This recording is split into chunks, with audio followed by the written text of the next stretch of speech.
mga ka-freelanatics! Good morning everyone! So, time check! 7 na ng umaga.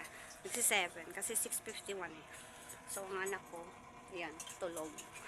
At ako, syempre kapag tulog,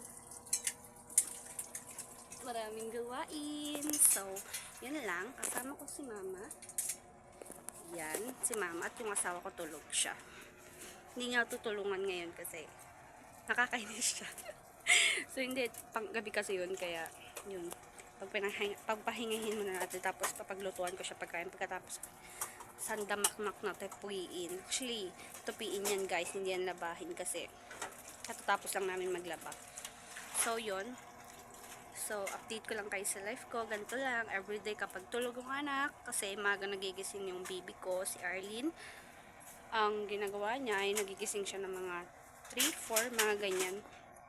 Kaya, tulog siya sa umaga. Diba? Mahimbing na natutulog. So, yun lang guys. Hindi ko yung kayo na-update sa buhay ko. So, ganyan lang lagi ng routine ko. Ikot-ikot lang lagi. So, update ko lang kayo guys kasi nagpa-implant na ako dito. Sa may ano. So, 2 weeks siya na bago gumaling, nag-heal yung ano ko. Pero okay na rin guys. Pero ayoko lang masyadong bubuhat kasi nanginginig. Na-try ko magbuhat ng mabigat, ng 10 kilong bigas.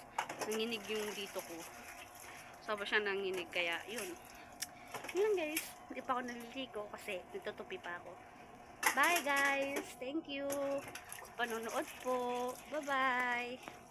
Nagugas si mama kasi dapat ako maglilugpit dyan. So yun lang.